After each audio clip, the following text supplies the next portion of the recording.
Hi, thanks for joining me again. This is Gary Zacharias with the Apologist Bookshelf. And remember, I'm going to 2 podcasts a week, so if you have a chance, I hope you can listen often and pick up some good ideas for books for your own bookshelf.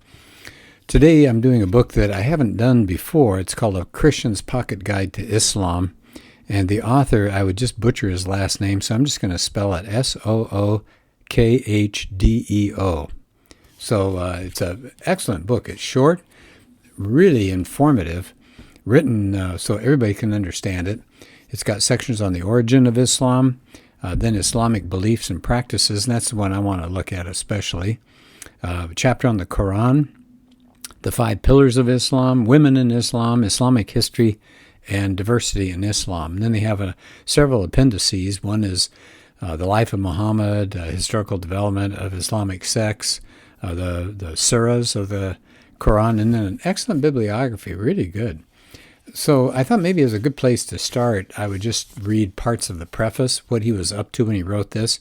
He said basically he's trying to outline the beliefs and practices and history of Islam. Why?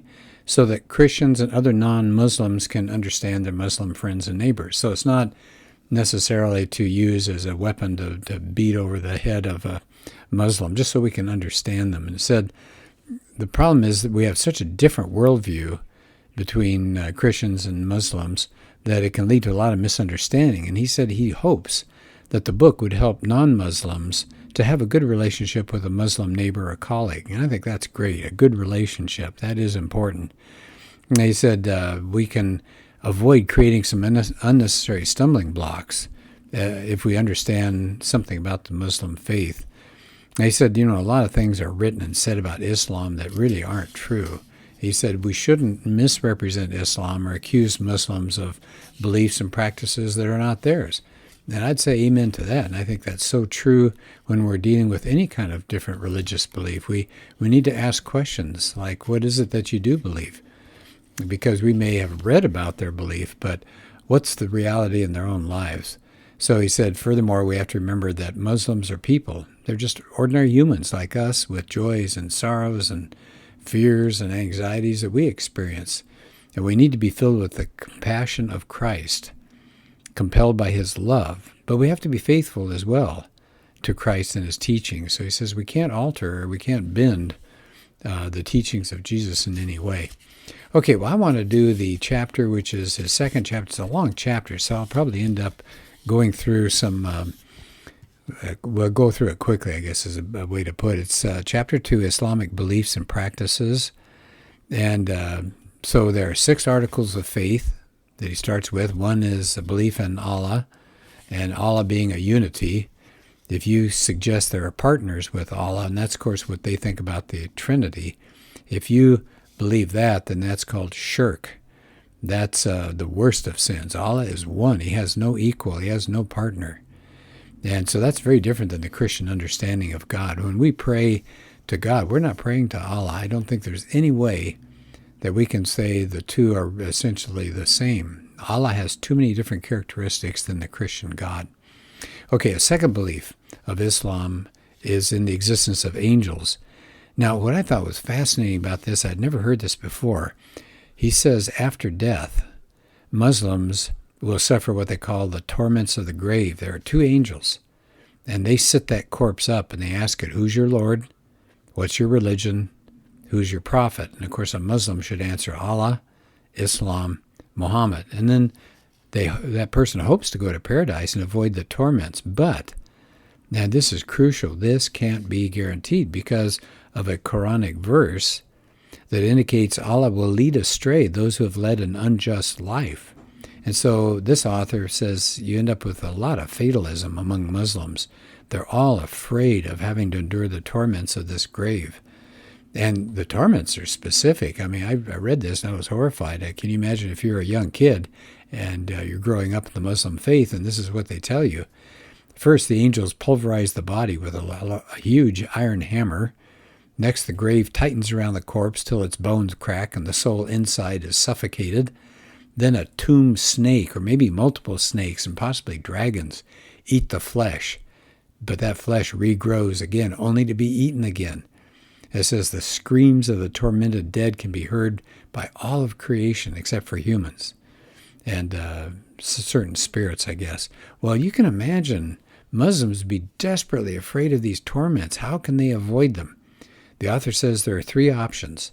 If you want to go directly to paradise without going into the grave and being tormented, these are the three. And I know many of you are going to have a pretty good idea what the third one is, but let me just mention the other two. If you die on a Friday, I don't understand that one. I don't know why Friday. If you die of a stomach ache, that seems pretty arbitrary, doesn't it? You die of a stomach ache and you can avoid being in the grave. Now, the third one is the one most of us have heard of, if you die as a martyr. So if you're a suicide bomber, I always thought, well, I'd always heard, well, they have suicide bombers because they want to go to paradise. Okay, well, that's true, but they want to skip over these torments, these horrible torments. I'd never heard of that. Anyway, so there's some information about the existence of angels.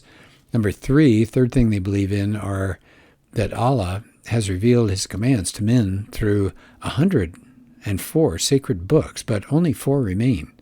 And that's the Pentateuch of Moses, the Psalms of David, the Gospels, or the New Testament in general, featuring Jesus, and the Quran with Muhammad.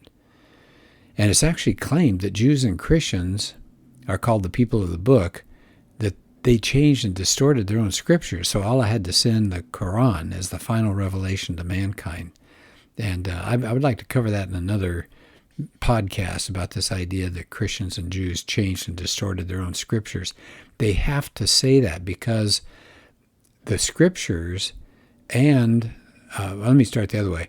The Quran seems to indicate you should ask a Christian about his or her views because they know a lot of good information thanks to the New Testament.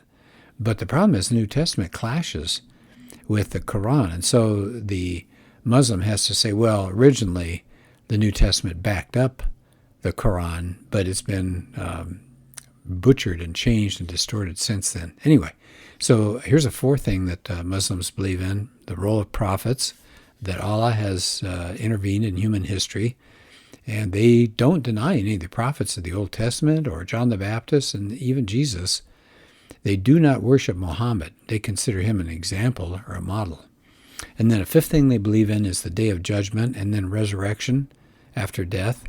Now, whether a human is going to go finally to paradise or to hell is decided only at the day of judgment. Until then, the dead are in an intermediate state awaiting the final verdict.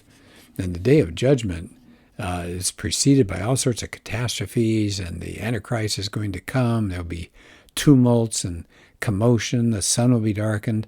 And actually, Christ is going to come as a Muslim. And after the resurrection, people wander around during 40 years, and then the weighing of deeds on an eschatological scale. And it says, this is from the Quran, those whose balance of good deeds is heavy, they will attain salvation, but those whose balance is light will be those who have lost their souls. In hell will they abide. So, isn't that interesting? What they're basically saying is it comes down to your deeds. And you'd never know if you're a Muslim. You talk about fear and dread when they approach the end of their lives. They don't know if they've done enough. Have they really made that balance work out right? Oh, that's an amazing area that Christianity can enter and talk about having absolute knowledge of where you're going to end up because of Jesus. Let's see. Then Allah has some sovereign decrees, and humans basically just have to submit to his will, and it's inscrutable. And there's a lot about absolute predestination, and there's more of it later on in the book. But there are 3 expressions in Islamic literature. Maktub means it is written, Makdur, it is decided, and Kismet, it is my lot. And that shows you the fatalism that's there when they're trying to live their lives. They can't really control anything. It's all been done for them. Well, another section of this first the chapter I'm covering here is on Sharia, Islamic law. And it's been used by all of these things of the Quran and the sayings of Muhammad and others. They've combined it all together to create a huge body of rules and regulations. And that's Islamic law. That's Sharia law. And it's so different than Christianity. Christianity doesn't have anything like this. It regulates not only the Muslim's devotional and personal life, but the governing of an entire state. And they have all sorts of rules in there regarding non-Muslims, mainly Jews and Christians, and they're called dhimmi, and they're treated as a subjugated people. They're certainly second-class citizens. They have to pay a special tax. And another feature, he says, of the Sharia law are all these draconian punishments for certain crimes, like amputation for theft or stoning for adultery. And there's a death sentence for any adult male who leaves the faith. Wow. No wonder they stay close to Islam. And imagine the fear and trepidation if they have some of their visions that apparently a lot of Muslims are having of Jesus, and they walk away from the faith. They're not only getting away from their families who may disown them, but maybe their own lives will be in danger. Then he talks about the Sharia law when it comes to women. It says it doesn't reflect our idea of equality. Women are considered of lesser value. And we see all these laws concerning things like inheritance and compensation and legal testimony. They are hemmed in and they're restricted. And they're treacherous individuals who can lead men astray. And so they're really shackled with these laws. Let's see here. Let me do a couple more things here before time runs out here. Christian minorities, if they're in Muslim majority contexts, they're despised and discriminated against. The Sharia teaching about apostasy says it's so dreadful. There's terrible shame felt by a Muslim family if one of the members converts to Christianity. And the goal of Muslim radicals is to introduce full Sharia all over the world. And then another section here is talking about a doctrine, taqiyya. I hope I'm pronouncing it right. It means dissimulation. And it's how Shias first came up with the idea of how they could deal with persecution. So here's how it goes. Muslims can save their lives by concealing true beliefs. And then it got expanded to say that you can have that kind of deception, not just to save your own life, but to save your honor or to save property. And so war is a time where you can be allowed to dissimulate and all. And it's actually any kind of defense of Islam. So many Muslims actually feel completely justified and have no problem or qualms about lying to non-Muslims about the nature of their faith. They really believe they're doing the right thing. They're editing and producing a sanitized version of Islam and Islamic history to non-Muslims. And because it's okay, you can do that. You're saving your life and you're saving Muslims in general. And so now we've got Muslims embarking on what seems to be what the author calls a deliberate plan to enlarge and elevate the place of Islam in all sorts of academic disciplines. And we're seeing that all across the Western world. And the message that we're getting is that Islam was completely peaceful and blameless, and everything bad that happened was the result of Western imperialism. And they've rewritten history to make all sorts of false or exaggerated claims about Islamic influence on medicine or science and architecture. He gives some examples. Some Muslims claim that Napoleon converted to Islam, or that Muslim explorers reached America before Columbus, that Islam made its way into Australia in the 9th century. And they claim that the rapid spread of Islam was peaceful in those early years and not imposed by force, but the bad crusaders, boo, they were an unprovoked European assault. That was colonialism on peace-loving Muslim inhabitants. Well, that's not true at all, and I've covered that in another podcast. Jesus has a prominent place in the Quran. However, his deity and his atoning death are definitely denied. And then as I'm kind of let me just finish up here. There's a lot of material in this chapter. But he talks about the Gospel of Barnabas. Many Muslims say that's the real truth about Jesus.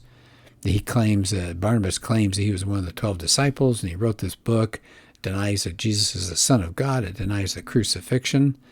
It declares Muhammad will be the Messiah, which is against the Quran. It's the Gospels, and Quran agree that the title Messiah belongs just to Jesus. But, true scholars agree that the Gospel of Barnabas was written in the Middle Ages. It was certainly not in the time of Jesus. I'm going to skip over.